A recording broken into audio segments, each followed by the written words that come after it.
और जीवन की सफलता इसी बात में है कि हम मृत्यु के फंदे से बच करके अमृत तत्व को प्राप्त कर लें।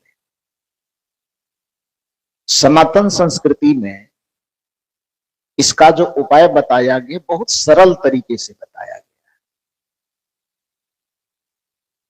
सनातन संस्कृति जब मैं कह रहा हूं तो इसका ये मतलब मत समझ लीजिएगा कि कर्मकांडों की संस्कृति, जैसा कि आजकल सनातन के नाम पर यह प्रचलन है कि जो मंदिर को मानता है वही सनातन को मान रहा है, जो कर्मकांड को मानता है, जो पूजा को मान रहा है, जो पाठ को मान रहा है, जो तीर्थ को मान रहा है, जो व्रत को मान रहा है, और उसमें भी खास बात की जो गैरिक वस्त्र पहन रहा है वो सनातन, जो अपने हाथ में लाल धागा बांध रहा है वो सनातनी, जो अपने माथे पर लाल टीका लगा रहा है वो सनातनी। इस सनातन की नई नई परिभाषा लोगों ने गढ़ा है। वस्तुतः सनातन की जो परिभाषा हमारी भारतीय संस्कृति और वैदिक संस्कृति से है, वह सनातन संस्कृति कर्मकांडों से जुड़ी हुई संस्कृति नहीं, वह वेद से जुड़ा हुआ है।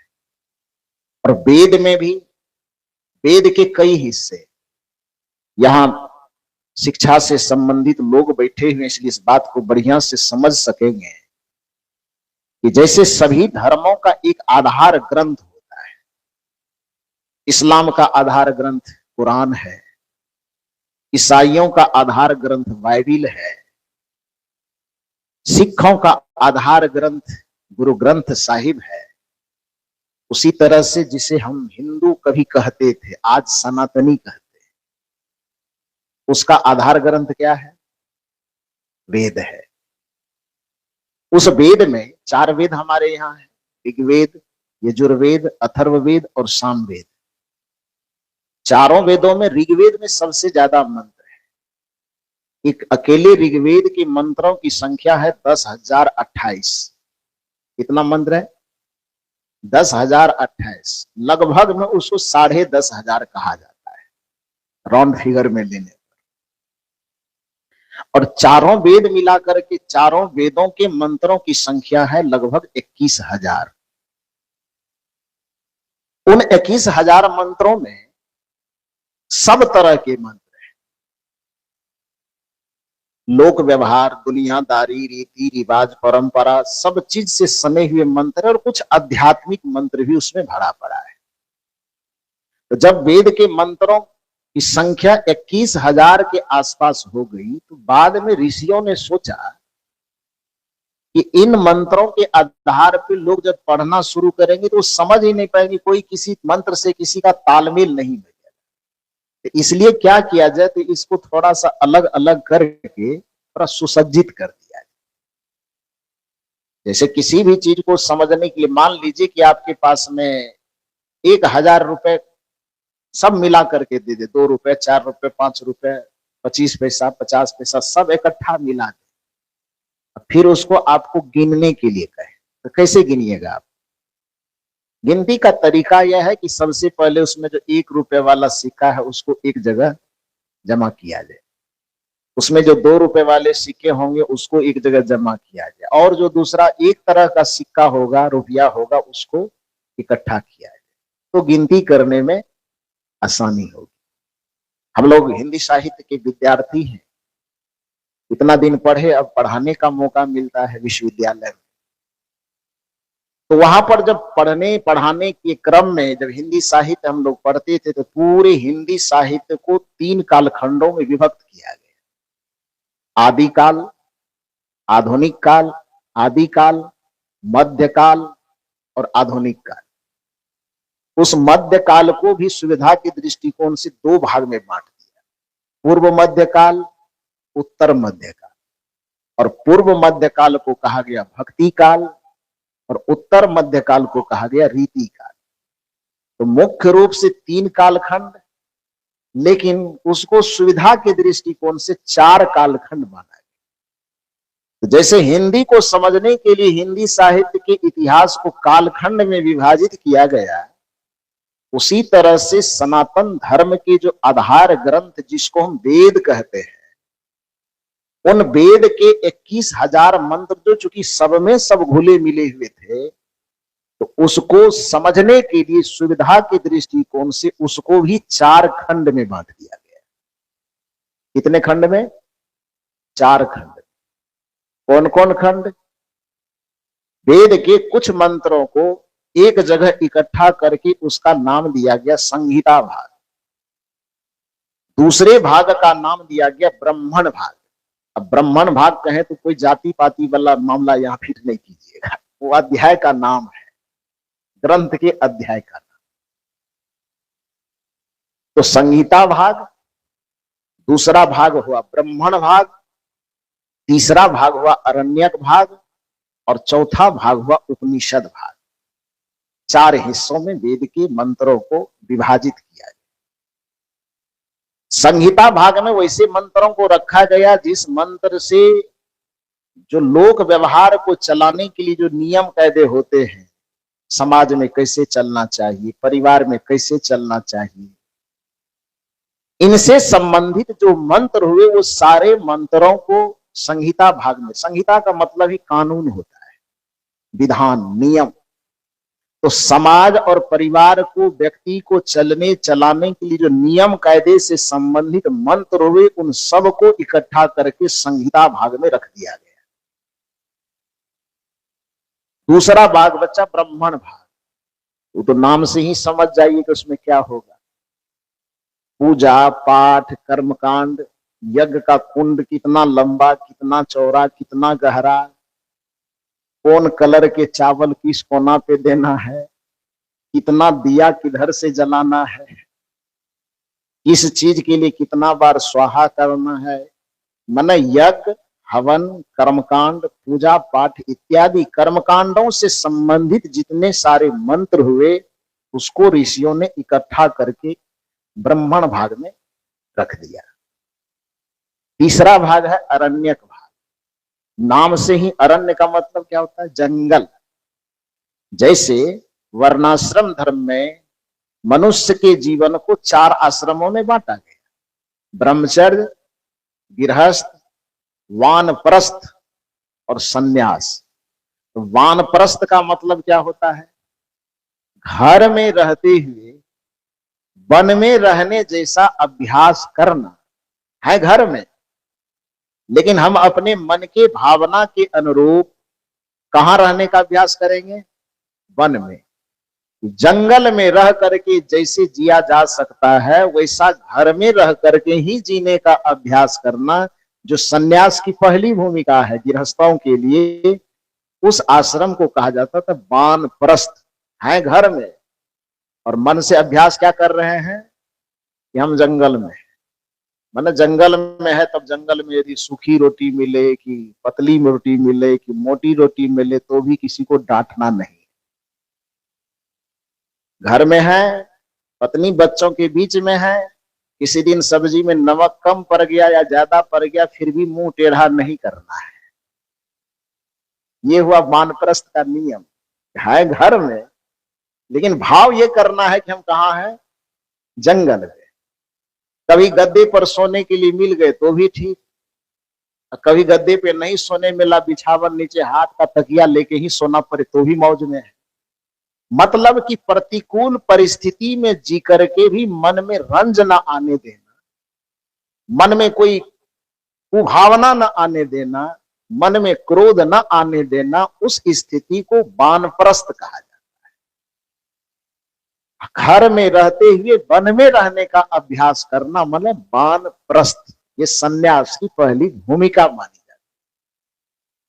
तो घर में रह करके आप संयमी कैसे रहें, गृहस्थ में रहते हुए विरक्ति का अनुभव आप कैसे करें, ध्यान कैसे करें, अपने बुढ़ापा को कैसे एकदम संयमित करके जिए, इन चीजों से संबंधित जितने सारे मंत्र हुए उसको रख दिया गया आरण्यक भाग। क्योंकि वन मन भी जंगल होता है और अरण्य मन, अरण्य का मतलब भी जंगल। तो एक वानप्रस्थ जीवन जीने वाले के लिए जितने नियम कायदे हो सकते हैं, उन नियमों की चर्चा जिन मंत्रों में की गई वह वेद के तीसरे हिस्से में रखा गया, जिसको आरण्यक भाग कहा गया। और चौथा भाग जो सबसे महत्वपूर्ण भाग है, जिसको कहा गया उपनिषद भाग, है सब वेद ही। संहिता भी वेद है, ब्राह्मण भी वेद है, आरण्यक भी वेद है, और उपनिषद भी वेद है। लेकिन वेद के मंत्रों के 4 भाग किए, और चारों भाग करने पर 3 भाग ऐसा था, संहिता, ब्राह्मण और आरण्यक, जिसमें अलग से कुछ चिंतन करके घटाने और बढ़ाने की आवश्यकता नहीं थी। बात समझ में आ रही है? इन तीनों भागों में न कुछ जोड़ने की जरूरत थी और न कुछ घटाने की जरूरत। तो ऋषियों ने सोचा कि जिसमें न जोड़ा जाए न घटाया जाए, तो उसको बढ़िया से चपोत के बगल में रख दिया जाए। तो जब जरूरत पड़ेगी तो फिर खोल के निकालेंगे, काम अपना लेंगे। तो इसलिए इस पर कोई डिस्कस नहीं, तीनों भाग को एक रूढ़ करके बस जैसा है वैसा ही उसको स्थिर करके रख देना। चिंतन और दर्शन की शुरुआत जो होगी वो कहां होगी? चौथे भाग से, उपनिषद। यही कारण है कि हमारे सनातन संस्कृति के ऋषियों ने, मुनियों ने जब चिंतन करना शुरू किया तो न संहिता पे चिंतन किया, न ब्राह्मण पे चिंतन किया, न आरण्यक पे चिंतन किया। चिंतन किस पे किया? उपनिषद पर किया। और उपनिषद का अर्थ कर्मकांड नहीं होता है। उपनिषद का अर्थ मंदिर में जाकर के पूजा करना नहीं होता है। उपनिषद का अर्थ कि तीर्थ, कोई व्रत, कोई मूर्त में अपने मन को रमाना नहीं होता है। उपनिषद का सीधा सा अर्थ होता है उपनिषद। उप मन समीप, निषद मन बैठना।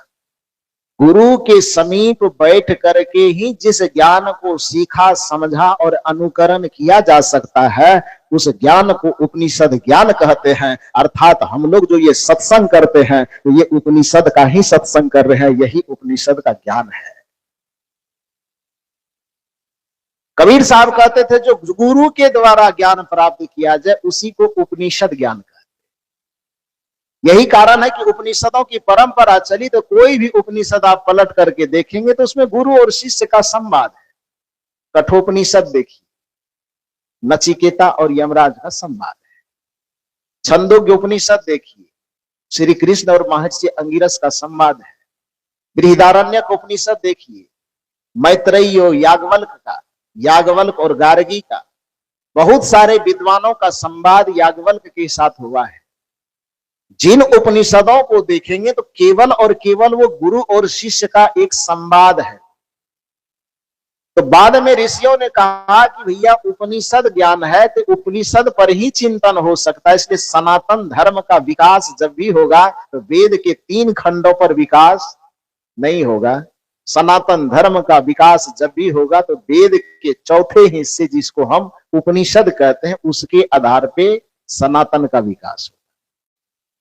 उसी उपनिषद को आधार बना करके जब ऋषियों ने चिंतन करना शुरू किया तो करते करते करते करते उपनिषदों की संख्या मुख्य रूप से 11 हो गई। हालांकि अभी तो लोग बताते हैं कि 108 से भी ज्यादा है, लेकिन मान्यता 108 को नहीं। मान्यता प्राप्त कितने उपनिषद हमारे यहाँ हैं? 11 उपनिषद। जिन उपनिषदों पर हमारे भारतवर्ष के समस्त आचार्यों ने, चाहे वो वल्लभाचार्य जी हो, शंकराचार्य जी हो, माधवाचार्य जी हो, निम्बारकाचार्य जी हो, रामानुजाचार्य जी हो, रामानंदाचार्य जी हो, सभी आचार्यों ने अपनी अपनी टिप्पणी लिख करके उस उपनिषद को मान्यता दी। ऐसे उपनिषदों की संख्या 11 है। समझ गए? बाद में एक ऋषि हुए, जिस ऋषि का नाम है बादरायण ऋषि। बादरायण ऋषि ने सोचा यदि उपनिषदों की संख्या 11 रह गई और लोग जिस तरह से एक एक नाम ले लेकर के एक एक पंथ खड़ा कर देता आगे चल करके, जैसे बुद्ध के जाने के बाद पंथ अलग अलग खड़ा हुआ कि नहीं, हीनयान, महायान, वज्रयान, फिर उसमें से और कितना यान निकलता चला गया। भगवान महावीर गए तो अलग अलग पंथ खड़ा हुआ कि नहीं, श्वेतांबरी और दिगंबरी। कबीर पंथ भी उससे बचा नहीं, बचा रह गया नहीं, रह गया। कितना बना, कोई 12 कहता है, उसमें कोई 12.5 लगाता है। हाँ, फिर उसमें और कितना, जो जितना हो गया, तो मर्जी अपनी है। गुरु के जाने के बाद तो शिष्य ऐसा मनमानी करता ही है, वो किसी भी पंथ का हो। तो ऋषि बादरायन बड़े समझदार थे। उन्होंने सोचा कि जहां पर एक एक चीज को लेकर के लोग अपना नया नया पंथ खड़ा कर लेता है, यदि उपनिषदों की संख्या 11 अलग अलग रह गई, ये सनातन धर्म के लोग जो संगठित है, आगे चल करके ये लोग एक एक उपनिषद के आधार पर एक एक पंथ खड़ा कर देगा। ये दूरदर्शी सोच के कारण ऋषि बादरायन बद्रीनाथ धाम, बादरायन ऋषि के नाम पर ही बद्रीनाथ धाम है। बद्रीनाथ, लोग बद्रीनाथ कह देते, बद्रीनाथ शुद्ध शब्द नहीं, बद्रीनाथ शुद्ध शब्द है। बद्री द्र संयुक्त दीर्घी का बद्री का अर्थ बैर होता है, बैर का नाथ। बैर दुश्मनी वाला बैर नहीं, खाने वाला। क्या बोलते हैं उसको, पेड़ बोलते हैं। हाँ, जो बोलते हो आप बोलते रहिए। तो वो बद्रीनाथ नहीं, बद्रीनाथ मतलब ऋषि बादरायन वहां पर बैठ करके तपस्या किए थे, और 11 उपनिषद में जो जो अच्छी बातें हो सकती थी, हमारे सनातन धर्म के लोग अलग अलग उपनिषदों के नाम पर बंटे नहीं, 11 हिस्सा में 11 पंथ खड़ा न हो जाए, ऐसा दूरदर्शी सोच लेकर के ऋषि बादरायन ने उन 11 उपनिषद को इकट्ठा किया, और उसमें से अच्छे अच्छे मंत्रों को लेकर के एक ग्रंथ बनाया जिसका नाम है ब्रह्मसूत्र। क्या नाम है, ब्रह्मसूत्र। और उसी ब्रह्मसूत्र को आगे चल करके हमारे सनातन परंपरा में वेदांत कहा गया। वेद का अंतिम ज्ञान, उपनिषदों का निचोड़, जिसको हम वेदांत कहते हैं। सनातन धर्म का जो आधार है, बेस तो वेद है, लेकिन फिलॉसफी जहां से पूरी विकसित हुई है, चाहे वो द्वैतवाद हो, अद्वैतवाद हो, द्वैताद्वैतवाद हो, विशिष्टाद्वैतवाद हो, शुद्धाद्वैतवाद हो, जराद्वैतवाद हो, चेतनाद्वैतवाद हो, जितने भी आचार्य हैं, सबने अपने फिलॉसफी की शुरुआत कहां से की, वेदांत से की। स्वामी विवेकानंद जब विश्व धर्म सम्मेलन शिकागो में भाग लेने के लिए गए थे अमेरिका, आप बताइए कि पूरी दुनिया को जो उन्होंने झुकाया, सनातन धर्म के नाम पर पूरी दुनिया के सामने जो डंका उन्होंने बजाया, वो हनुमान जी की कथा कह करके, है सत्यनारायण कथा, कौन बात किया था उन्होंने? जहां पर पूरी दुनिया के धर्म को मानने वाले लोग बैठे थे, उसके सामने स्वामी विवेकानंद ने जिस बात से लोगों का मुंह बंद किया और पूरे दुनिया के सामने सनातन धर्म का झंडा फहराया, वो दर्शन कोई कथा कहानी नहीं थी, उसी दर्शन का नाम वेदांत दर्शन है।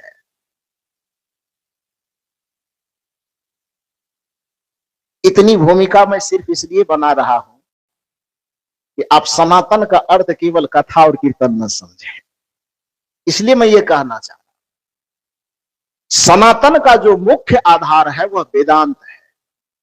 सनातन का जो मुख्य आधार है वह उपनिषद है, और उपनिषद का ज्ञान, उपनिषद का मार्ग न तो तीर्थ से होकर के गुजरता है, न व्रत से होकर के गुजरता है, न छापा से होकर गुजरता है, न तिलक से होकर के गुजरता है, बल्कि उपनिषद का ज्ञान इस सत्संग के रास्ते से होकर के गुजरता है। उपनिषद, उप मतलब समीप, निषद मतलब बैठना। यहां जो आप और हम कर रहे हैं, ये क्या कर रहे हैं?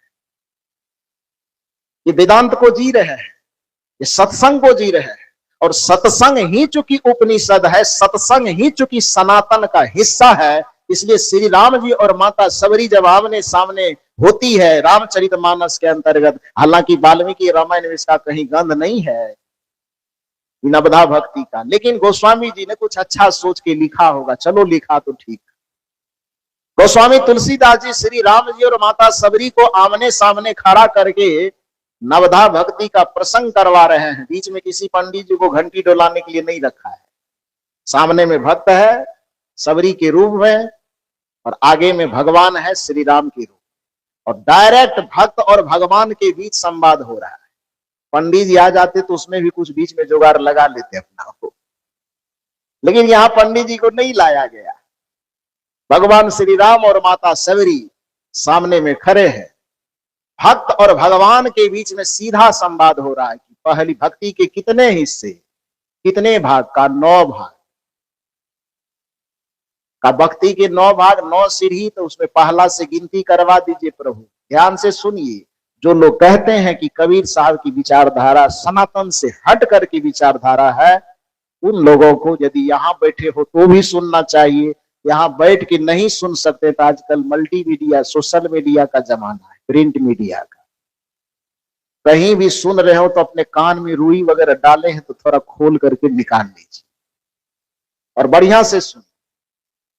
सनातन धर्म की परिभाषा भगवान श्री राम दे रहे हैं माता सबरी को।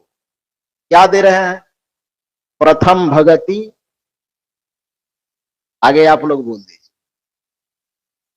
प्रथम भगति संतन करी संगा, दूसर रति मम कथा प्रसंगा। श्री राम कहते हैं कि सनातन भक्ति का पहला हिस्सा है प्रथम भगति संतन करी संगा। जो लोग यह कहते हैं कि कबीर पंथ के लोग सनातन धर्म का हिस्सा नहीं है, वो सनातन की विपरीत बात करता है। अब श्री राम जी कह रहे सनातन का पहला फॉर्मूला है प्रथम भगति संतन करी संगा। तो क्या ये कबीर को मानने वाले संत की संगति नहीं करते हैं? क्या करते हैं कि नहीं करते हैं? फिर हम सनातन के हिस्सा कैसे नहीं? हम सनातन के विपरीत कैसे हैं? प्रथम भगति संतन करी संगा, दूसर रति मम कथा प्रसंगा। दूसरी रति यह, दूसरी भक्ति यह है कि आत्मा के संबंधी, परमात्मा के संबंधी, ज्ञान के संबंधी, भक्ति के संबंधी कथाओं में, चर्चाओं में रस लेना। ले तो रहे हैं, ले रहे हैं ना। तीसरी भक्ति में बताते हैं गुरुपद पंकज सेवा, तीसर भगति अमान, चौथी भगति मम गुण गण, करहि कपट तजिगान। तीसरी भक्ति है कि गुरु पद पंकज की सेवा, ने सदगुरु के चरण कमल की पूजा करे, सदगुरु के चरण कमल की सेवा करे और सदगुरु के आज्ञा के अनुसार अपना आचरण करे। श्री राम जी कहते हैं मैं इसको तीसरी भक्ति का दर्जा देता। हम लोग इसको करते हैं कि नहीं करते हैं? थोड़ा हाँ या ना बोलिए। फिर हम सनातन विरोधी कैसे हैं? राम जी के फेवर में हम लोग हैं कि खाली नारा लगाने वाले? श्री राम के दर्शन के अनुसार, सनातन के दर्शन के अनुसार भक्ति यदि कोई सच्ची भक्ति करता है तो सदगुरु कबीर साहब के अनुयायी ही करता है।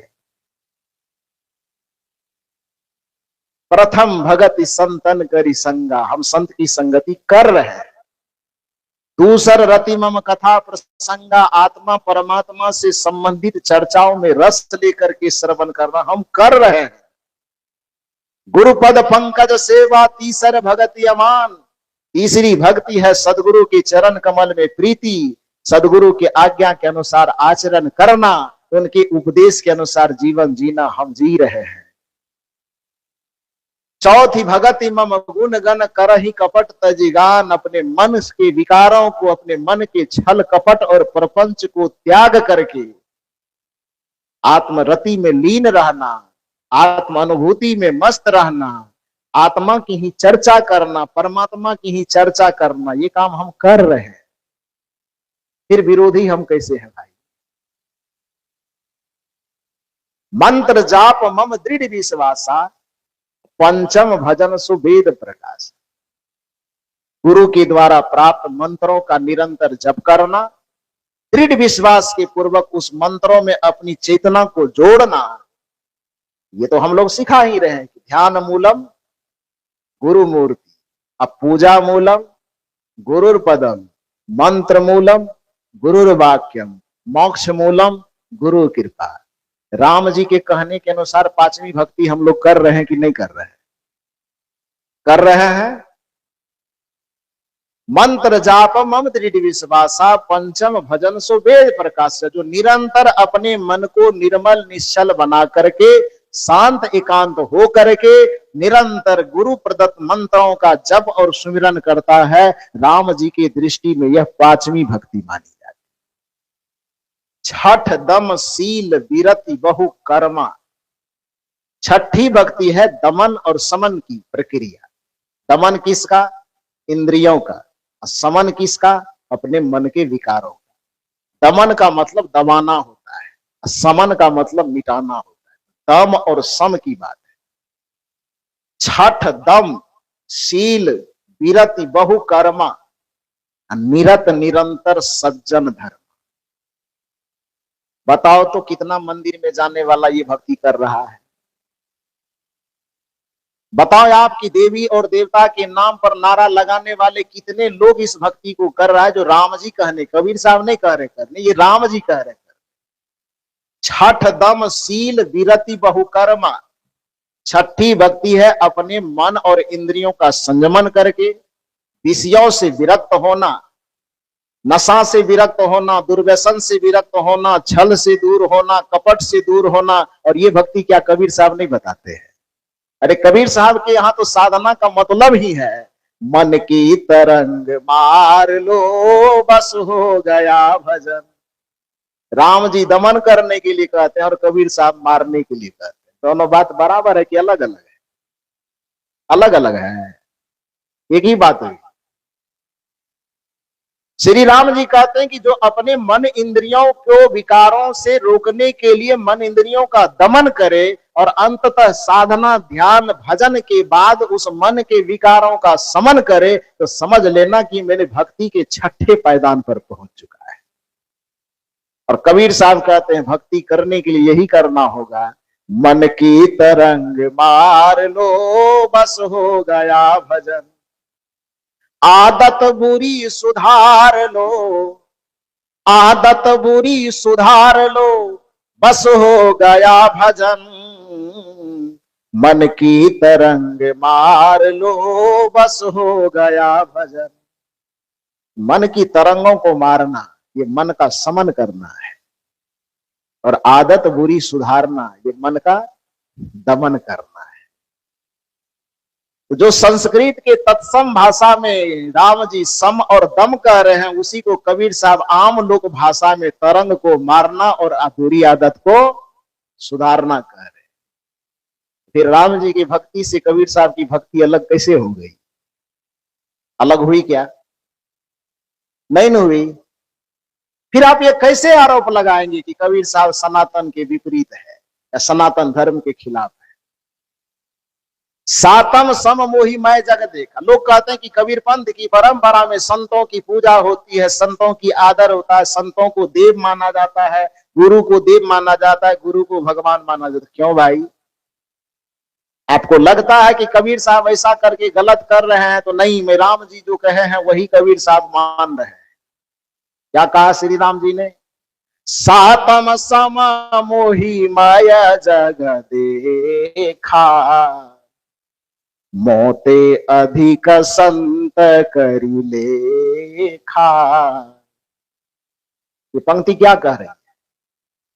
यह पंक्ति कह रहे राम जी माता सबरी को कह रहे हैं कि जगत के तरफ जब भी दृष्टि उठा करके देखना, तो पुरुष के तरफ देखना तो राममय देखना, स्त्री की तरफ देखना तो सीतामय देखना। सिया राम मैं सब जग जानी, करऊं प्रणाम जोर जुग पानी। तो सातम सम मोहि मैं जग दे, मोहि मन मेरे, मैं मन जैसा, सातम सम मोहि मैं जग देखा। भक्तों को समझा रहे हैं श्री राम की सातवीं भक्ति के सीढ़ी पर जाने के बाद यह करना कि मेरे ही समान धरती के तमाम प्राणियों को देखना, पुरुष को देखना राममय, स्त्री को देखना सीतामय। उसी में आत्मा राम बाबू बैठे हुए थे बगल में। राम जी से प्रश्न किया उन्होंने कि भगवान आप बताइए कि ठीक है, जितने लोगों को देखेंगे, स्त्री को सिया में देखेंगे, पुरुष को राम में देखेंगे, लेकिन इन्हीं सब के बीच में अभय सहवाज है, तब कैसे देखेंगे? क्योंकि ये तो तीनों दोनों कैटेगरी से बाहर है। ये महात्मा लोग है, ये साधु लोग जो है, ये आम, चाहे वो स्त्री हो कि पुरुष हो, आम जनमानस से इनकी कैटेगरी अलग है ना। तो प्रभु आप बता रहे हैं कि सिया राम मैं सब जग जानी, आप बता रहे हैं कि सातम सम मोहि मैं जग देखा, लेकिन इसी समाज के बीच में यदि कोई संत झलके तब कैसे देखेंगे? राम जी कहते रुको थोड़ा सा ब्रेक, और ब्रेक लेके राम जी कहते हैं सातम सम मोहि मैं जग देखा, लेकिन यदि कोई संत दिख जाए तब मोटे अधिक। अब ध्यान दे करके बताइए कि अधिक का मतलब क्या होता है, कम की ज्यादा? अधिक का मतलब बहुत ज्यादा। श्री राम कहते हैं कि आम जनमानस को देखना तो भगवान के तरह देखना, यानी मेरे तरह देखना, लेकिन आम जनताओं के बीच में ही यदि कोई संत दिख जाए तो मोटे अधिक, अधिक मन कम नहीं होता है, अधिक मन ज्यादा, अधिक मन विशेष। सातम सम मोहि मैं जग देखा, मोते अधिक संत करी लेखा। मुझसे विशेष दर्जा दे करके संतों का आदर देना, जितना आदर भगवान का नहीं होता है उससे ज्यादा आदर संतों का करना, ये श्री राम जी का निर्देश है, ये श्री राम जी कहते हैं। अब बताइए कि श्री राम जी यह निर्देश दे रहे हैं कि संतों को भगवंत से भी ज्यादा दर्जा दे करके देखो, और कबीर साहब अपनी विचारधारा में यदि संत को भगवंत मान करके उनके पूजा करने की बात करते हैं, उनकी सेवा, उनका सम्मान करने की बात करते हैं, तो कबीर साहब सनातन के खिलाफ जा रहे हैं क्या? हाँ, सनातन के खिलाफ जा रहे हैं। सातम सम मोहि मैं जग देखा, मोते अधिक संत करी लेखा। आठम जथा लाभ संतोषा, सपने हूं नहीं देखिए पर दोषा। आठवीं भक्ति यह बताई जा रही कि आठवीं भक्ति यह है कि जितना कमाते हैं आप, जितना अर्जित करते हैं, उसमें संतुष्ट रहिए। कबीर साहब क्या कहते, खूब तृष्णा में रहिए, कि कबीर साहब यही कहते हैं, साईं इतना दीजिए जामे कुटुंब समाए, अब मैं भी भूखा न रहूं साधु न भूखा जाए। इसको संतुष्टि नहीं कहते हैं, इसको तृष्णा कहते हैं, इसको वासना कहते हैं, कि इसको संतुष्टि कहते हैं। थोड़ा जोर से बोलते जाइए, आप लोग बोलते हैं तो मुझे बोलने में अच्छा लगता है। इसी को संतुष्टि कहा जाता है, जिसको श्री राम जी गिना रहे हैं कि आठम जथा लाभ संतोषा, उसी को सदगुरु कबीर कहते हैं कि वही पाठ मैं भी पढ़ा रहा हूं कि साईं इतना दीजिए, ज्यादा मत दीजिए, इतना दीजिए जामे कुटुंब समाए, जिसमें मैं और मेरे परिवार के, मेरे रिश्तेदार, मेरे नातेदार के लोग आवे तो सुख पूर्वक, सुविधा पूर्वक अपने जीवन का गुजर बसर कर सके। इतना तो चाहिए ना। मैं भी भूखा न रहूं, कोई साधु अतिथि मेरे दरवाजे पर आ जाए तो वह भी मेरे दरवाजे से लौट करके भूखा न जाए। इतने की मांग करना, ये संतोष की मांग है कि तृष्णा की मांग है? ये संतोष की मांग है ना। और यही संतोष कबीर साहब ने सिखाया। और राम जी भक्ति का 8वां पैराग्राफ क्या बता रहे हैं? आठम जथा लाभ संतोषा, सपने हूं नहीं देखिए पर दोषा। दूसरे का दोष मत देखिए, 8वीं भक्ति है। तो कबीर साहब ने ये नहीं बताया है कि बुरा जो देखन मैं चला, बुरा न मिलिया कोई, जो दिल ढूंढा आपना मुझसे बुरा न को। इसमें कबीर साहब क्या करे, दूसरे का दोष देखते रहिए। कबीर साहब कहते हैं कि मेरा आदमी वो होगा, जिसकी परिभाषा देते हुए कबीर साहब कहते हैं कि कबीर हम सब ते बुरे, हम ते भल सब कोई, जिन ऐसा कर मानिया मीत हमारा। साहब कहते हैं कि हमारा मित्र होने के लिए बहुत कुछ लेने देने की आवश्यकता नहीं, केवल इस भावना के साथ जीना कि कबीर हम सब ते बुरे, बाकी सब अच्छे हैं और हम क्या हैं, बुरे हैं। बाकी सब में सकारात्मकता, हम ही में कुछ कमी है। जो अपने को कमी में देखता है, जो अपने को बुरे में देखता है, दूसरे में कभी दोष दर्शन नहीं करता है, कबीर साहब कहते हैं वो हमारा मित्र है। तो कबीर साहब ने दुनिया को यही सिखाया कि बुरा मत खोजो, बल्कि अपनी बुराई को देखो। और राम जी सिखा रहे हैं कि 8वीं भक्ति यह है कि सपने हो नहीं देखिए पर दोषा, दूसरे के अंदर दोष न देखना, ये 8वीं भक्ति है। और कबीर दर्शन कहता है बुरा जो खोजन मैं चला तो बुरा न मिलिया कोई। बताइए कि राम के दर्शन में और कबीर के दर्शन में अंतर झलक रहा है क्या? फिर किस नजरिए से कह रहे हैं कि ये भक्ति के विरोधी, ये धर्म के विरोधी, ये सनातन के विरोधी किस आधार पर कहे? नई भक्ति बताते हुए श्री राम जी कह रहे माता सबरी से, नवम सरला सब विधि छलहीना, मम भरोसा ही हरसन दीना। नमी भक्ति है अपने हृदय को अर्थात अपने मन को छल प्रपंच से, विकारों से मुक्त कर ले। कबीर साहब कहते हैं भगवान को तुम पाना चाहते हो, कुछ ज्यादा मत करना। कबीरा मन निर्मल भया, जैसे गंगा नीर, पीछे पीछे हरि फिरे, कहत कबीर। राम जी के दर्शन से अलग दर्शन हो गया क्या?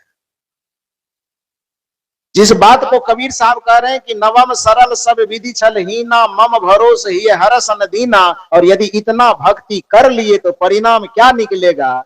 निरमल मान जाना सो मोहि पावा, मोहि कपट छल छिद्र न भावा।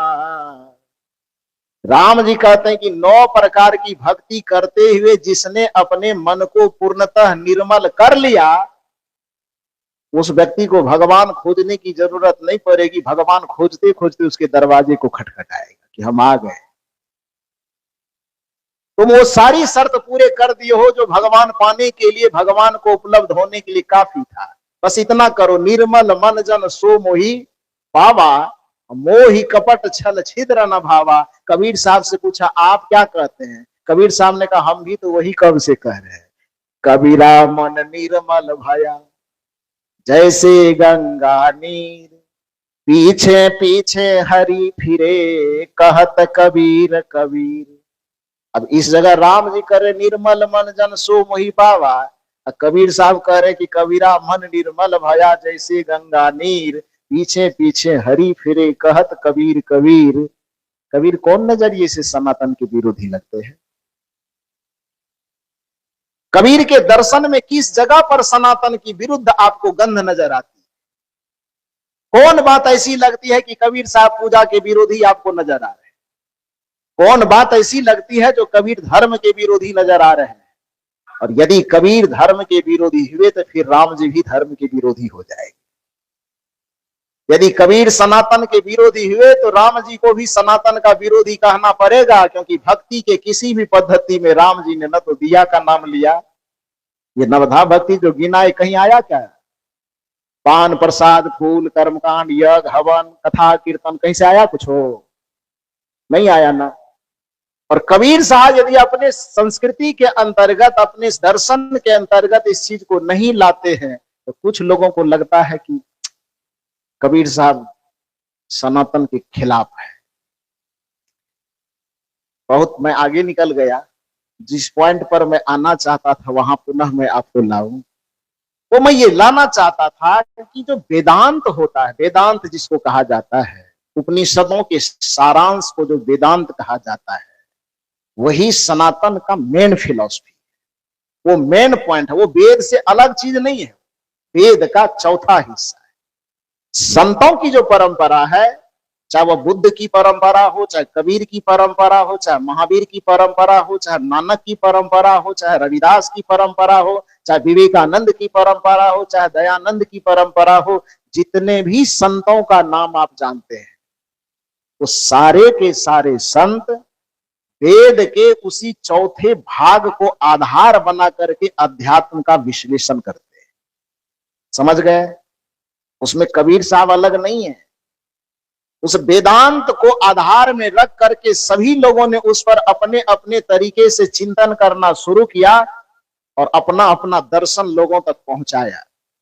इसलिए कबीर साहब को जो आदमी सनातन के विरुद्ध कहता है, उस व्यक्ति को एक बार जाकर के वेदांत को पढ़ लेना चाहिए। जो कबीर साहब को सनातन के विरुद्ध कहते हैं, उस व्यक्ति को एक बार 6 शास्त्र जिसका नाम लोग गिनता है ना, हालांकि है शास्त्र में, बार बार कहता हूं, कितने शास्त्र हैं? 9 शास्त्र है। लेकिन पंडित जी बताया अभी तक में लोगों को कितना? 6 शास्त्र बताया। वो तो सौभाग्य मना ये विश्वविद्यालय का कि हम लोग गए तो 3 ठो जो हम लोगों से छीना गया था, तो हम लोग समझ करके 3 ठो ऐड किए। आपके ही बच्चे यदि कहीं कथा कीर्तन में जाता है, सत्संग में सुनता है और सत्संग में सुनाया जाता है 4 वेद 6 शास्त्र, लेकिन वो कथा सुनाने वाले का बच्चा भी जाएगा ना यूपीएससी का परीक्षा देने, प्रोफेसर का परीक्षा देने, आईएएस आईपीएस का परीक्षा देने, कहीं संजोग से क्वेश्चन में आ गया कितने शास्त्र हैं, वहां क्या लिखेगा? वो 6 लिखेगा, फेल कर जाएगा। वहां पर वो 6 नहीं लिखेगा, वहां पर उसको 9 लिखना पड़ेगा। 9 कौन कौन लिखेगा? जिन शास्त्रों को गिनाया गया, मुख्य रूप से गिनाया गया, किसको किसको? सांख्य दर्शन को गिनाया गया, वैशेषिक दर्शन को गिनाया गया, न्याय दर्शन को गिनाया गया, मीमांसा दर्शन को गिनाया गया, योग दर्शन को गिनाया गया, और अंतिम में जिसकी चर्चा अभी कर रहे थे, ब्रह्मसूत्र जिसको वेदांत कहते हैं, उस ब्रह्मसूत्र को गिनाया गया। सब मिला के कितना हुआ? 6 हुआ। इनकी गिनती होती है। बाकी 3 को लोगों ने इसलिए छांटा कि इसको यदि रखेंगे तो हम लोग जो धर्म के नाम पे थोड़ा बहुत धंधा रोजगार चलाते हैं, वो धंधा रोजगार पर ये डायरेक्ट हथौड़ा मारता है। तो इसलिए लोगों के दिमाग से ही उसको गायब करने की कोशिश से गिनती से ही बाहर कर दिया उसको। वह कौन कौन शास्त्र है? बौद्ध शास्त्र, बौद्ध दर्शन, जैन शास्त्र और चारवाक शास्त्र। चारवाक दर्शन, जैन, बौद्ध और चारवाक, इस 3 को गिनती से बाहर कर दिया। लेकिन गिनती से बाहर कहां हुआ? केवल कथाओं के पंडाल में। विश्वविद्यालय में गिनती से बाहर नहीं है, कर ही नहीं पाएगा। विश्वविद्यालय तक, वहां तक पहुंचने में स्वाहा स्वाहा करने वाले लोगों का, तो वहां कैसे करेगा? वहां नहीं, कर ही नहीं पाएगा। तो 4 वेद, कथाओं के अनुसार 6 शास्त्र, लेकिन ओरिजिनल में 9 शास्त्र। उन शास्त्रों में भी कहीं पर कोई एक भी जगह पर कर्मकांड की कहीं कोई चर्चा नहीं। वेद में है, उपनिषदों में जो वेद में कर्मकांड भरे, कबीर साहब क्या आलोचना करेगा उतना, जितना आलोचना उपनिषदों में हुआ है कर्मकांड का। कुछ लोग सीधे आरोप लगाते हैं कि खाली कबीरपंथी सब आलोचना करता है। जिस व्यक्ति को जानना समझना हो तो उपनिषदों को पढ़ो। कबीर साहब उतनी कटु आलोचना नहीं किए हैं कर्मकांड का, जितनी कटु आलोचना उपनिषदों के ऋषियों ने ही वेद के कर्मकांडों का किया है। उसको कोई जाके देखे तो वेद का जो चौथा हिस्सा है, जिसको उपनिषद कहते हैं, उपनिषदों के सार निचोड़ को वेदांत कहते हैं, उसी वेदांत के आधार पर संतों का ज्ञान है, उसी वेदांत के आधार पर सदगुरु कबीर साहब का भी ज्ञान है। इसलिए कबीर साहब के ज्ञान को सनातन विरोधी कहने की भूल कभी नहीं करनी चाहिए। जो सनातन का दर्शन है, वस्तुतः वही सदगुरु कबीर साहब का दर्शन है। उसमें मूल रूप से बात आई, अभी चर्चा में कर रहा था कि गाए गए भजन के आधार पर हमारे आदरणीय आत्माराम बाबू बड़ी सुंदर चर्चा कर रहे थे कि इस जीव को एक मरजीवा कबीर साहब ने नाम, क्योंकि मृत्यु से इसे जीवन की ओर जाना है, बंधन से मुक्ति की ओर जाना है, ये संकेत है नाम में छिपा हुआ। तो सवाल यह होता है कि मृत्यु से हम अमरता की ओर कैसे जाए, बंधन से हम मुक्ति की ओर कैसे जाए? वेदांत ने ही ये सुंदर सूत्र बताया है। वेदांत में सुंदर सूत्र है जो कबीर साहब भी इससे सहमत है, क्योंकि वेदांत में बहुत सारी ऐसी बातें जो केवल आत्मज्ञान की चर्चा है। वेदांत के मंत्रों में आत्मा को जानने की ही चर्चा है। यही कारण तो है कि कबीर साहब आत्मा की बात तो बाद में करते भाई। अब आप लोग बताइए कि और उपनिषद आप और हम कभी जानते हैं कि नहीं जानते? कठोपनिषद हम लोग जानते हैं। क्यों जानते हैं? क्योंकि हम लोगों के कोर्स में जो नचिकेता और यम का संवाद को शामिल किया गया था। बिहार में हम लोग पढ़ते थे, छत्तीसगढ़ में था इसी व्यवस्था क्या है, शायद 7वां या 8वां क्लास के कोर्स में यम और नचिकेता का संवाद दिया गया है। हम लोग पढ़े थे। आप लोग इधर नहीं पढ़े हैं? ऐसे दूसरी जगह पढ़े होंगे या सुने होंगे। पढ़े थे? वो क्लास में हम लोगों को दिया गया था, इसलिए वो आसान था। और उपनिषद तो समझना बड़ा मुश्किल है, लेकिन कठोपनिषद से अंश लेकर के कोर्स में शामिल किया गया था और हर एक बच्चे को पढ़ना अनिवार्य था, परीक्षा देना अनिवार्य था, इसलिए उसको जानता। क्या संवाद है उसमें? विशुद्ध आत्मज्ञान की चर्चा है कि नहीं? कि नचिकेता एक छोटा सा बालक है, उसके पिताजी स्वर्ग प्राप्ति की आशा से यज्ञ करते। यज्ञ संपन्न होने के बाद दान दक्षिणा जो करना है, तो यज्ञ तो बेचारा कर दिया स्वर्ग के लालच में, लेकिन था बड़ा कंजूस। कंजूस माना जो धन दूसरे को न देना चाहे उसको कंजूस बोलते हैं लोग, बोलते हैं ना। तो यज्ञ तो किया लेकिन कंजूस था। यज्ञ संपन्न हो जाने के बाद जब दान दक्षिणा करने लगा तो गाय तो दान कर रहा है, लेकिन ऐसी ऐसी गायें दान कर रहे हैं वो जो गाय दूध नहीं दे सकती। ऐसी गायें दान कर रहा है। दान करने वाले भी कमाल लोग होते हैं। कई जगह आप देखते होंगे, ठंडी का मौसम अभी चल रहा है, छत्तीसगढ़ में तो कम है, बिहार में, पंजाब में, राजस्थान में थोड़ा ज्यादा है, क्योंकि इस बार कई राज्यों में भ्रमण करते हुए छत्तीसगढ़ आने का मुझे मौका मिला। वैसे छत्तीसगढ़ की मेरी जो यात्रा, क्रमिक यात्रा है, वो इसी निर्मल ज्ञान मंदिर से प्रारंभ हुई थी, जो आज से 4 साल पहले शुरू हुई। और यहीं से आप लोगों ने एक बीज को पुष्प बनने का, फैलने का, खिलने का जो अवसर आपने दिया, आज ऐसी स्थिति आ गई है 2026 में मैं 45 दिन तक छत्तीसगढ़ में हूं और आगे 2027 के लिए कम से कम 100 दिन का कार्यक्रम आपके छत्तीसगढ़ में बन करके तैयार हो गया है। लगभग 3 महीने का कार्यक्रम, जिसमें लगभग 90 दिन के आसपास का कार्यक्रम आ गया। और कार्यक्रम अभी तो जनवरी भी खत्म नहीं हुई,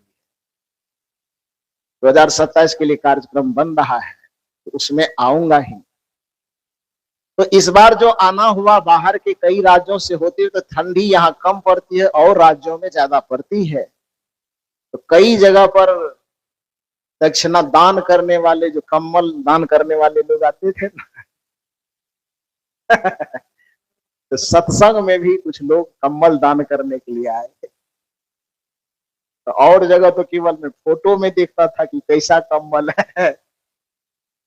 जब मंच पर आए और एक लगभग 100-200 कंबल लाए थे, उन्होंने कहा गुरु जी आप एक बार कंबल को छू दीजिए, आपके छूने के बाद इस कंबल को बांटना है मुझे गरीबों में।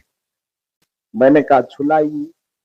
तो कंबल छुलाने के लिए मेरे हाथ में जैसे दिया, तो मैं बेचारे को बोल तो नहीं पाया, लेकिन मन ही मन सोचा कि ये कंबल है कि सन पापड़ी है।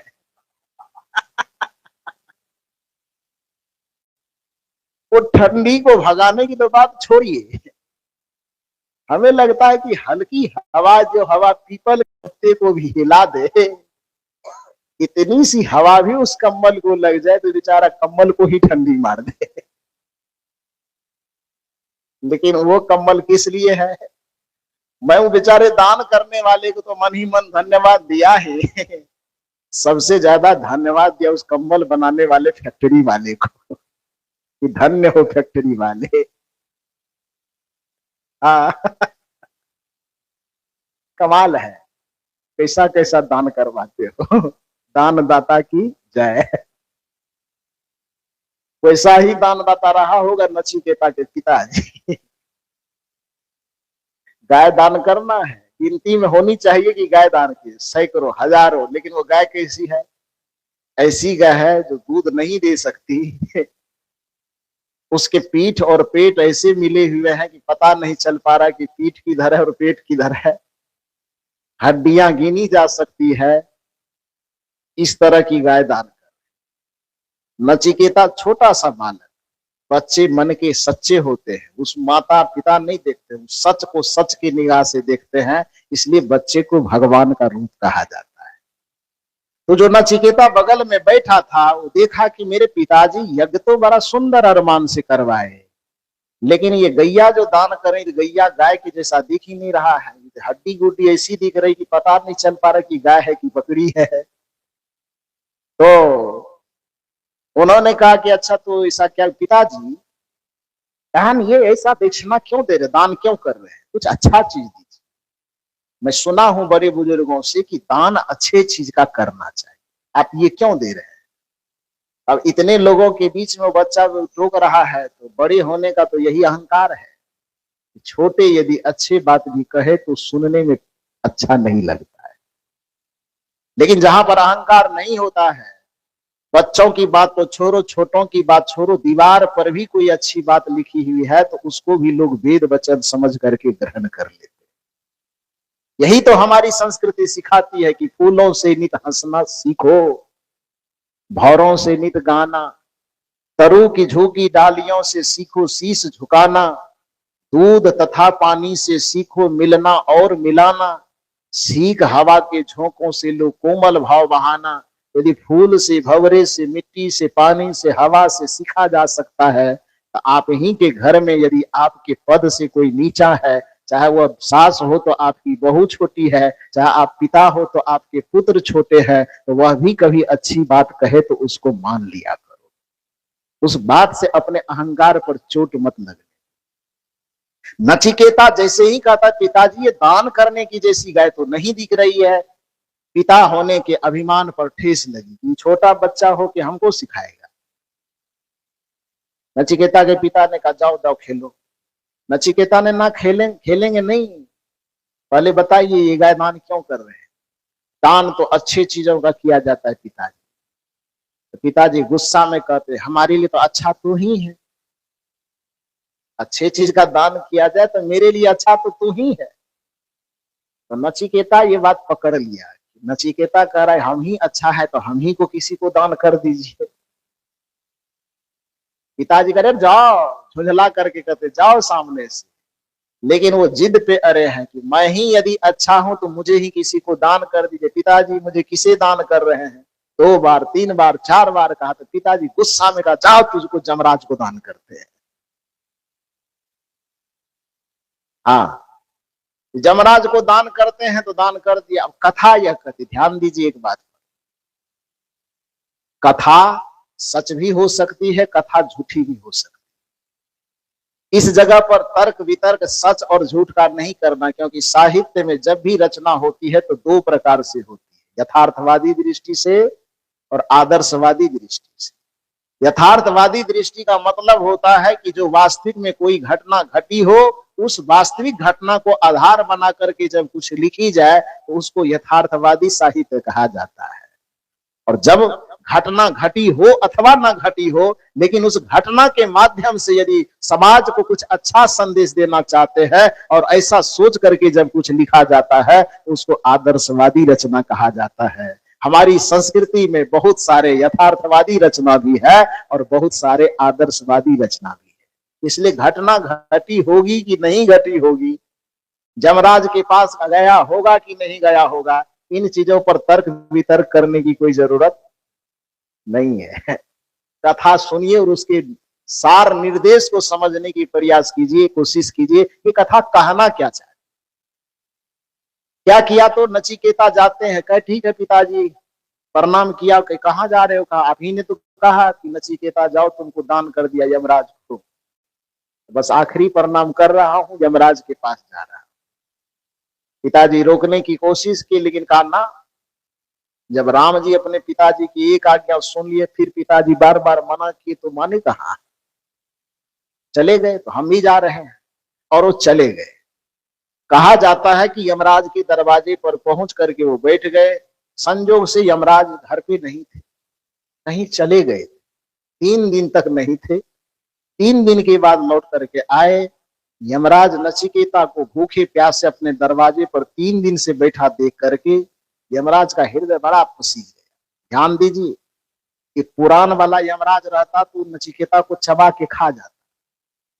वो वेद वाला यम है। वेद में यमराज क्रूर व्यक्ति नहीं है। वेद के अंतर्गत जो यमराज का चित्रण है, वहां पर यमराज बहुत करुणाशील है, दयावान है, क्षमावान है। यमराज, हमको लगता है कि पंडित जी को कुछ घूस उस देने में कंजूसी किया होगा, इसलिए पुराण में ला करके यमराज को पंडितों ने बड़ा क्रूर बनाया।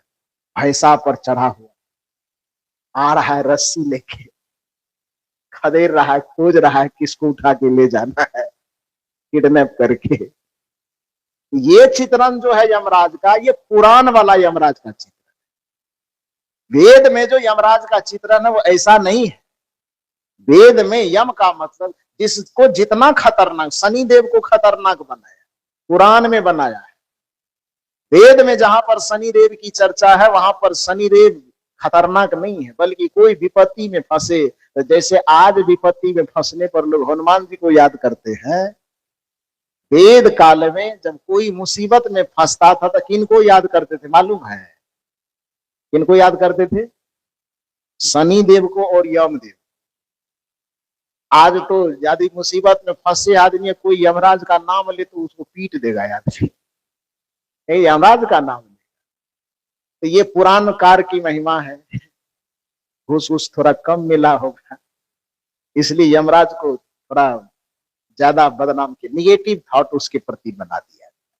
खैर जो भी, मतलब उस जगह उपनिषद में जिस जगह नचिकेता और यम के बीच संवाद हो रहा है, उस काल तक में यमराज संवेदनशील महापुरुष थे, करुणा दया क्षमा से भरा हुआ थे, क्रूर नहीं थे, अत्याचारी नहीं थे कि किसी को मार करके ले जाएंगे। तो वहां पर 3 दिन तक नचिकेता भूखे हुए हैं, और यमराज जब आते हैं तो उसको देख करके यमराज का हृदय पिघल जाता है। यमराज पूछते, बताओ इतना छोटा कोमल बच्चा 3 दिन से दरवाजे पे बैठा है। नचिकेता इतना बच्चा होने के बावजूद यमराज हाथ जोड़ करके क्षमा मांगते। अब बताओ यदि क्रूर होगा तो क्षमा मांगेगा? क्रूर व्यक्ति क्षमा मांगता है किसी से? वो तो लाख गलती हो लेकिन अपनी गलती को भी सही सिद्ध करता, यही क्रूरता की पहचान है। और जो अपनी गलती हो ना भी हो फिर भी क्षमा मांग ले, उसको क्रूर नहीं कहा जाता, उसको संवेदनशील कहा जाता है ना। तो नचिकेता उनके दरवाजे पर 3 दिन तक भूखे रहे, इसके लिए पहले दोनों हाथ जोड़ करके क्षमा, हे बाल भगवान, आप मेरे दरवाजे पे आए, 3 दिन तक आपको भूखे रह करके मेरा इंतजार करना पड़ा, इसके लिए मैं आपसे क्षमा चाहता हूं। और 3 दिन जो आप भूखे रहे, इसके बदले में मैं आपको 3 वरदान मांगने का अवसर देता हूं। 3 वरदान आप मांग सकते हैं। नचिकेता ने कहा ठीक है। वो सोचा बेचारा यमराज, नचिकेता छोटा बच्चा है, किसी तरह चॉकलेट पे 50 पैसा 1 रुपए वाला टॉफी पकड़ाएंगे, काम चल जाएगा। यही सोच के 3 वरदान मांगने का अवसर दिया। लेकिन उसको पता नहीं था कि ये बच्चा जो है ये भिलाई से आया है, नेहरू नगर से, ये भारत का बच्चा है, ये यमराज जी को पता नहीं था। वो सोचे कि टॉफी वगैरह से काम चल जाएगा, तो कहे 3 वरदान मांगो। तो नचिकेता ने कहा ठीक है, पहला वरदान यह दीजिए कि जिस काम को, जिस मनोकामना को लेकर के मेरे पिताजी यज्ञ कर रहे थे, हालांकि गलती किया उन्होंने, यज्ञ किया और दान दक्षिणा करने में गड़बड़ कर दिया, यज्ञ उसका सफल नहीं होगा ये मुझे पता है, लेकिन आप वरदान देने, देखिए यही भारतीय संस्कृति है। एक पिता अपने पुत्र को कितना भी डांटे मारे, पिता से पुत्र अलग हो जाए, लेकिन दोनों के आत्मा का जो लगाव होता है वह दूर रह करके भी वह पास में जो रहे, ये भारतीय संस्कृति का पुत्र है और पिता है, ये भारत की विशेषता है। नचिकेता दूर है, पिता की डांट खा करके यमराज के पास गया, लेकिन फिर भी पिता के प्रति मन में इतनी श्रद्धा है कि 3 वरदान मांगने का अवसर मिला तो नचिकेता कहता है कि पहला वरदान मुझे यह दीजिए कि जिस मनोकामना को लेकर के मेरे पिताजी यज्ञ कर रहे थे, हालांकि यज्ञ का विधान उसको सफल नहीं होने देगा, लेकिन मैं आपके पास आया हूं, उस वरदान का उपयोग मैं ये करना चाहूंगा कि मेरे पिताजी जिस कामना को लेकर के यज्ञ कर रहे थे उनकी कामना सफल हो जाए। यमराज को लगा ये तो टॉफी वाला ही वरदान है।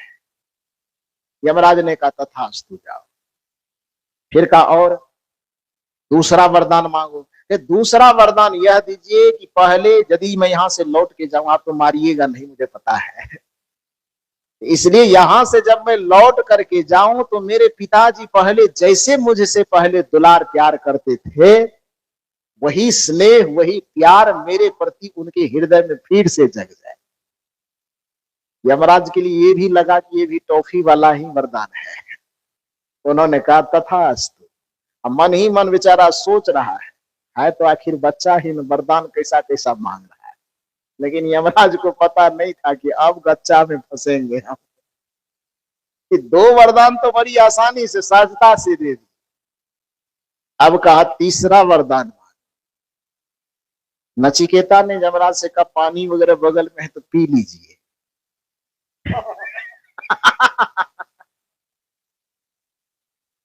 यमराज सोच रहा है कि मुझको पानी पीने को कह रहा है, क्या बात है।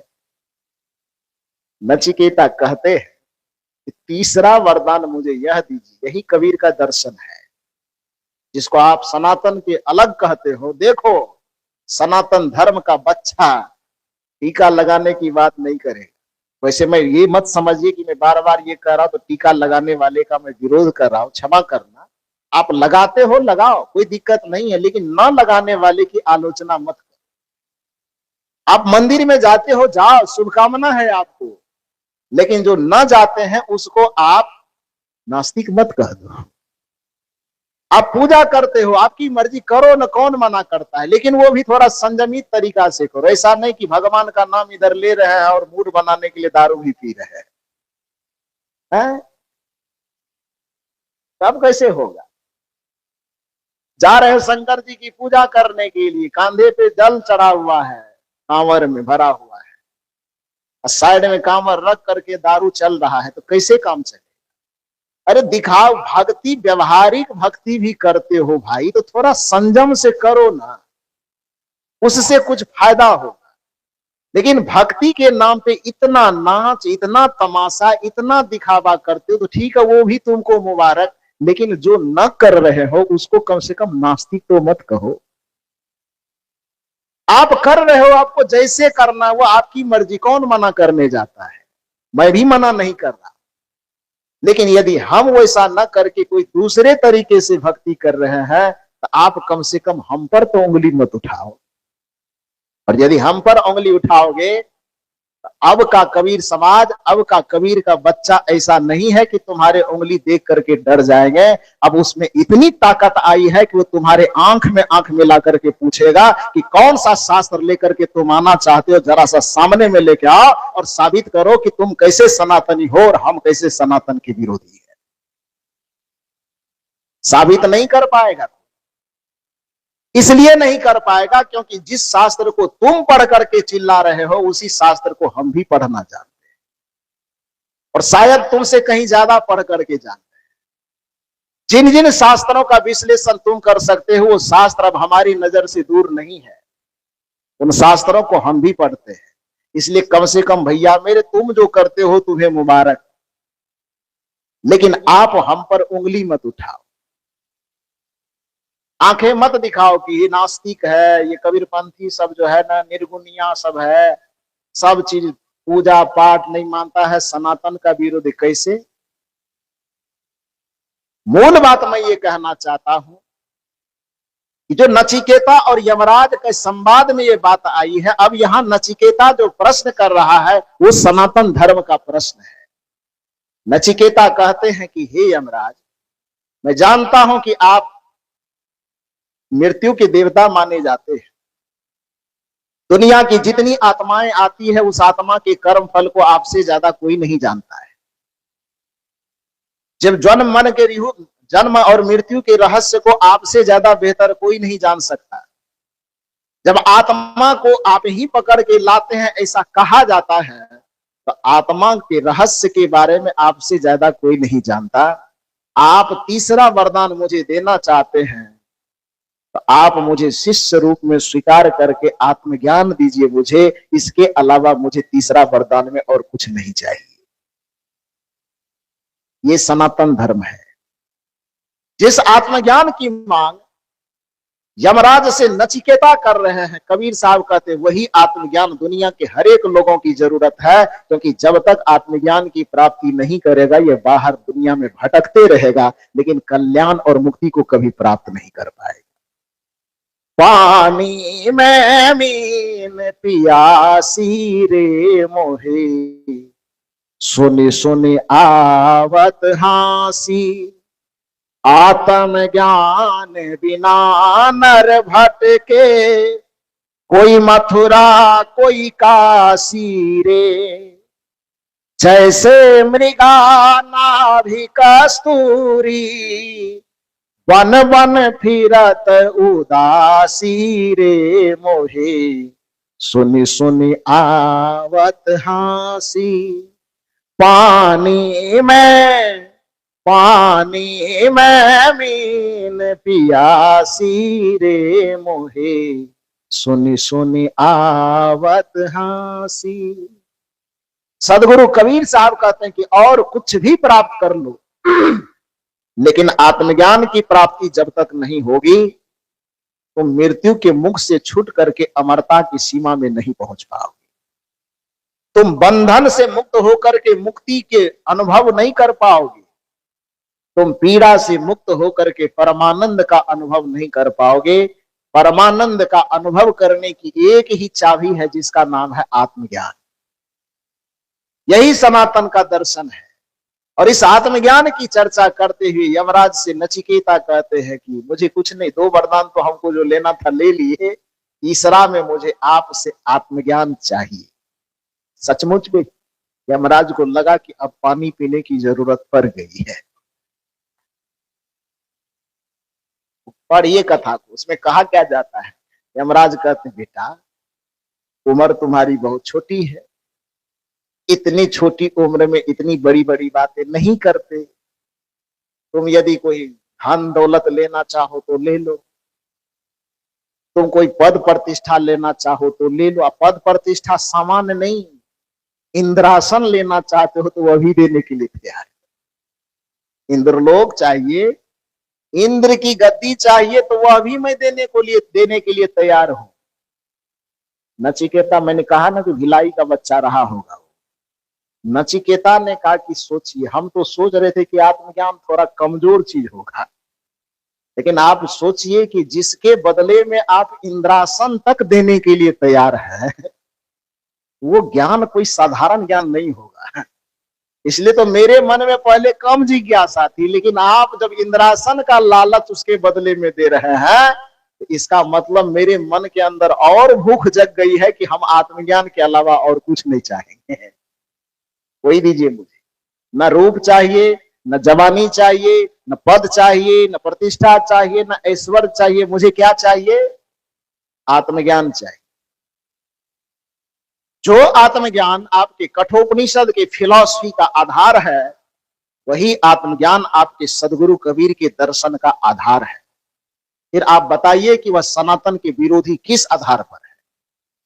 आप यदि यह समझाना चाहते, वही सनातन का दर्शन, वही आत्मज्ञान का दर्शन कहता है वेदांत के उन शब्दों में कि जो व्यक्ति इस संसार में मृत्यु के मुख से बच करके अमरता की ओर जाना चाहता है, उसके लिए वेदांत ने 3 सूत्र दिया है। अब इन तीनों सूत्रों पर थोड़ी चर्चा करके बात को मैं विराम दूंगा। वो 3 सूत्र क्या है? वह 3 सूत्र है तमसो मां ज्योतिर्गमय। ये कोई ऐसा सूत्र नहीं है जो कोई लोग नहीं जान रहे, सब कोई जान रहे हैं। बचपन से सुने भी हैं, कहीं ना कहीं पढ़े भी हैं, और संजोग से आज बसंत पंचमी का दिन है। बच्चों का सबसे प्यारा त्योहार, विद्यार्थियों का, है ना।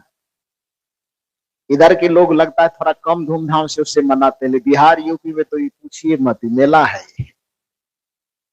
तो खूब बढ़िया तरीके से लोग वहां मनाते हैं। इस बसंत पंचमी के अवसर पे भी देशवासियों को बहुत बहुत शुभकामनाएं। तो इस बेला में सरस्वती जी की जब वंदना की जाती तो उस वंदना में भी इस चीज का जिक्र होता है, तमसो मां ज्योतिर्गमय, असतो मां सदगमय, मृत्युर्मां अमृतगमय। ये तीन सूत्र जो है किसका सूत्र है? वेदांत का सूत्र है। अमरता को पाने का इससे बेहतरीन सूत्र और कुछ नहीं हो सकता, और इस सूत्र का दुनिया का कोई भी समझदार आदमी विरोध नहीं कर सकता है। कबीर साहब सोचिए कि उस ज्योति से उसको कितना लगाव होगा, उस प्रकाश तत्व से कितना लगाव होगा जो वेदांत का प्रथम वाक्य लोगों के दिमाग तक पहुंच रहा है, तमसो मां ज्योतिर्गमय है। लोग कहते हैं कि कबीर साहब सनातन के विरोधी है। जिस ज्योति की चर्चा वेदांत का पहला मंत्र माना जाता है, सदगुरु कबीर साहब के बीजक को जो पढ़ने वाले लोग हैं वो जानते हैं कि बीजक की पहली रामायणी की पहली पंक्ति जब पढ़ी जाती है तो पहला लाइन क्या आता है? अंतर ज्योति शब्द एक नारी, हरि ब्रह्माता के त्रिपुरारी। ज्योति शब्द आया कि नहीं? साधना जब करेंगे आप तो साधना करने के परिणाम में आपके हृदय में सबसे पहले क्या प्रकट होगा? कबीर साहब ने कहा है, शून्य सहज मन सुमिरते प्रगट भई एक। आगे बोलिए। सब प्रवचन हम ही करेंगे, ज्यादा कर्जा खाए आपका की? मतलब जितना आप लोग खाए उतने तो खिलाए, हमको ज्यादा कहां खिलाए? तो थोड़ा थोड़ा जवाब दीजिए। तो शून्य सहज मन सुमिरते प्रगट भई एक ज्योत, बलिहारी ते ही पुरुष की निरावलंब जो होत। ये कबीर साहब की साखी है कि नहीं? वेदांत का दर्शन ज्योति की चर्चा करते हैं तो कबीर का दर्शन भी ज्योति की चर्चा करते हैं। हालांकि उस ज्योति का जो आप अर्थ करते हैं, जो पंडित लोग उसका अर्थ करते हैं, वो अर्थ नहीं है। ज्योति का तमसो मां ज्योतिर्गमय, तम मन अंधकार, ज्योति मन प्रकाश। तमसो मां, मां शब्द का मतलब कोई देवी पर मत चले जाए। मां शब्द संस्कृत का निषेधात्मक शब्द है। मां का अर्थ होता है नहीं। इसलिए माया शब्द जो है, जिसको अभी भजन में सुन रहे थे, माया, तो माया का सीधा सा अर्थ ही होता है मां या, दो शब्दों का संयोग है। मां मन नहीं, या मन जो दिखने में वास्तविक लगता हो किंतु वास्तव में उसका कोई अस्तित्व न हो या शाश्वत अस्तित्व न हो, उसको क्या कहा जाता है? माया। माया, या जो दिख रहा है, मां अस्तित्व नहीं है। तो जो दिखे सच लेकिन वास्तव में हो झूठ, उसको क्या कहा जाता है? माया। इसलिए माया का एक नाम है मिथ्या। शंकराचार्य ने कहा कि ब्रह्म सत्यम जगत मिथ्या। मिथ्या कहा, ध्यान दीजिए, झूठ नहीं कहा। मिथ्या में और झूठ में अंतर होता है। क्या अंतर होता है? मिथ्या और झूठ में अंतर वही होता है जैसे कोई व्यक्ति कहे कि कहीं धरती और आसमान सट रहा है, एक दूसरे में समा रहे हैं, ये सच होगा कि झूठ होगा? ये झूठ नहीं होगा। झूठ नहीं होगा और सच भी नहीं होगा। क्यों? क्योंकि कोई व्यक्ति एकांत में जा करके एक सड़क पर खड़ा हो जहां आगे में कोई घर वगैरह नहीं हो, 2-4 किलोमीटर तक झलक रहा हो, आगे दिखाई दे रहा हो, तो एक जगह पर खड़ा होने के बाद 1-2 किलोमीटर दूर के बाद यह लगता है कि जमीन और आसमान एक में सट रहा है। तो आंख से तो दिखाई दे रहा है, जो आंख से दिखाई दे उसको सच मानेगा लोग कि नहीं मानेगा? तो आंख से दिखाई दे रहा है कि जरूर जमीन और आसमान एक दूसरे में सट रहा है, तो आंख से देखने पर वो सच लग रहा है। लेकिन उस 1 किलोमीटर जा करके वहां पर आदमी पहुंच करके देखे तो वहां वास्तविकता क्या झलकेगी, और क्या हो गया, वो सच नहीं है। तो जो कुछ दूर से सच दिखाई दे और जगह पर पहुंचने पर फिर वही चीज झूठ दिखाई दे, तो जो सच और झूठ दोनों के करीब हो, जो न तो सच हो न झूठ हो, जो सच भी हो और झूठ भी हो, उसी को दर्शन की भाषा में क्या कहा जाता है, मिथ्या कहा जाता है। इसलिए जगत और जगत के संबंध को डायरेक्ट झूठ नहीं कहा है दार्शनिकों ने, बल्कि जगत और जगत के संबंधों को मिथ्या कहा है। ब्रह्म सत्यम जगत मिथ्या। जो दिखने में सच भी लगे और वास्तव में सच न भी हो, उसी को मिथ्या कहा जाता है। तो यहां पर मां शब्द, जो माया को जो मिथ्या का रूपक दिया गया, उसके पीछे का तर्क यही है कि मां मन नहीं, अया मन जो प्रतीत तो होता है किंतु उसकी सत्ता न हो, उसको माया कहा जाता है। इसलिए मां शब्द जो है वह निषेधात्मक शब्द है। तमसो मां ज्योतिर्गमय। यदि आप अपने जीवन का उद्धार चाहते हैं तो कबीर साहब का दर्शन, वेद का दर्शन, वेदांत का दर्शन, उपनिषद का दर्शन और सबको समेट के कह दीजिए तो सनातन का दर्शन यह कहता है कि जिस व्यक्ति को अंधकार से प्रकाश की ओर जाना हो वो सत्संग की शरण ले, जिस व्यक्ति को असत्य से सत्य में जाना हो वो सत्संग की शरण ले, और जिस व्यक्ति को मृत्यु और मां अमृत गमय, मृत्यु से बच करके अमरता में प्रवेश करना हो, उस व्यक्ति को सत्संग का शरण लेना चाहिए, गुरु का शरण लेना चाहिए। यही सनातन का दर्शन है। और जो सनातन का दर्शन है वही सदगुरु कबीर का दर्शन है। इसलिए किसी व्यक्ति को यह भ्रम नहीं रहना चाहिए कि कबीर साहब ने सनातन के विरुद्ध में कोई बात की ना। वो नासमझ लोग हैं जो कबीर साहब पर ये आरोप लगाते हैं। वस्तुतः सदगुरु कबीर अथवा संतों की परंपरा ही सच्चे सनातन के प्रचारक है।